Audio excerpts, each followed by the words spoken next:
Assalamualaikum warahmatullahi wabarakatuh. Halo teman-teman semua, jumpa lagi dengan channel aku. Apa kabar nih teman-teman? Mudah-mudahan senantiasa diberi kelancaran dalam segala urusan, serta semoga sehat semuanya ya. Di video kali ini aku mau share pengalaman pribadi aku. Sebenarnya bukan pengalaman pribadi teman-teman ya, ini pengalaman mamaku, tapi kebetulan memang aku yang urus, jadi aku tahu dari awal ceritanya. Buat teman-teman atau keluarga teman-teman yang punya penyakit kanker payudara yang udah parah ya, boleh ditonton video aku sampai habis. Siapa tahu ini bermanfaat buat teman-teman semua. Oke, kita mulai dari aku lagi kupasin kunyit putih buat stok, karena sebentar lagi kan mamaku udah mau pulang dari rumah sakit karena udah operasi.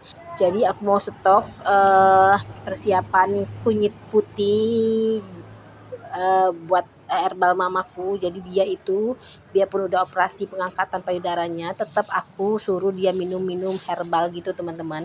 Nah, untuk yang sekarang ini aku lagi kupasin kunyit putih. Jadi kunyit putih itu banyak banget manfaatnya ya teman-teman ya.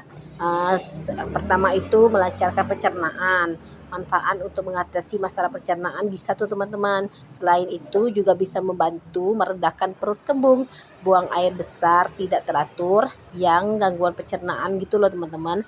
Nah, terus bisa juga mengurangi peradangan. Bermanfaat untuk membantu memerangi peradangan bagi orang yang menderita radang sendi. Efektif juga untuk mengobati luka ya teman-teman. Dan untuk penyakit kulit lainnya juga bisa loh teman-teman. Terus kunyit putih juga bermanfaat untuk menghambat pertumbuhan radikal bebas yang merusak sel tubuh yang menyebabkan kerusakan lebih lanjut. Bisa memperkuat sistem pernapasan. Bermanfaat untuk mencairkan dahak teman-teman. Jadi kalau dahak teman yang kan ada tuh dahak yang bener-bener kental gitu teman-teman, itu bisa pakai kunyit putih teman-teman. Dan untuk penumpukan lendir di paru-paru dan area tubuh lainnya teman-teman, itu bisa pakai kunyit putih. Tapi untuk penggunaannya atau cara penggunaannya, teman-teman bisa Google di Chrome ya, karena aku nggak jelasin di sini, karena aku kalau masalah itu aku nggak langsung praktek teman-teman. Oke teman-teman, kalau untuk mamaku aku jelasin di sini ya teman-teman. Ini pribadi pengalaman pribadi mamaku beneran ini teman-teman. Jadi dia tuh punya kanker payudara teman-teman. Jadi sebelum memutuskan buat di kemo atau datang ke rumah sakit, mamaku tuh nggak mau teman-teman, karena dia tuh udah takut karena udah pokoknya dia nggak mau ke rumah sakit, intinya begitu teman-teman. Jadi kita usahain sama herbal teman-teman. Jadi herbalnya itu salah satunya dengan kunyit putih teman-teman. Nah, jadi kunyit putih ini aku kupasin. Nanti kalau udah dikupasin begini, nanti aku rajang-rajang, terus aku oven. Tadinya mau di suhu ruang gitu loh teman-teman, tapi keringnya lama. Jadi buat kita ovenin biar dia keringnya cepat dan juga awet teman-teman. Nah, dari situ nanti kita rebus sama air anget kayak teh gitu loh teman-teman. Jadi itu loh teman-teman ikhtiarnya, salah satu ikhtiar mamaku itu pakai kunyit putih. Sebenarnya selain kunyit putih ada herbal lain yang dikonsumsi sama mamaku ya teman-teman. Mungkin di video berikutnya nanti aku bakal kasih tahu ya. Selain mengkonsumsi herbal-herbalan, untuk penderita kanker ini kita harus bisa bikin sel kankernya kelaparan ya teman-teman. Karena memang sel kanker itu bisa kita buat kelaparan loh teman-teman. Salah satunya dengan jangan makan daging olahan. Contohnya daging burger, jangan makan gula pasir, termasuk nasi ya sebenarnya teman-teman. Tapi kalau buat nasi kan susah ya teman-teman ya. Tapi kalau memang teman-teman bisa makan dengan beras merah itu lebih bagus loh. Kemudian jangan makan pemanis buatan. Jangan tahu ya teman-teman ya kalau pemanis buatan itu apa aja. Jangan mengkonsumsi produk-produk yang berhasilkan susu-susuan.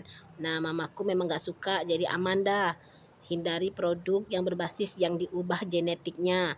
Contohnya buah semangka yang harusnya ada bijinya itu nggak ada bijinya. Itu sebisa mungkin dihindarin ya teman-teman ya, jangan dimakan. Kalau bisa dan usahakan kalau mau makan buah, buah lokal aja ya teman-teman, yang berasal dari negara kita sendiri karena lebih baik gitu loh teman-teman. Nah, untuk kunyit putih ini teman-teman, jadi mamaku tuh memang dia sebelum mengkonsumsi kunyit putih karena keadaan kami kemarin masih di Tangerang, jadi aku susah banget buat cari ini. Jadi sebelum kunyit putih ini aku ikhtiar dia pakai, mamaku tuh pakai daun nangka, rebusan daun nangka itu teman-teman. Jadi bener-bener aku sebelum mamaku sarapan pagi, makan siang sama sebelum tidur itu dia mengkonsumsi air rebusan daun nangka teman-teman. Alhamdulillah banget teman-teman. Tadinya gede banget itu payudara mamaku, dia menyusut teman-teman, ngecil gitu loh teman-teman. Tapi pada akhirnya teman-teman memang mamaku diangkat juga, dan sebelum diangkat payudaranya dia di kemo teman-teman. Nah, sampai-sampai di kemo itu 6 kali, pada akhirnya diangkat payudaranya.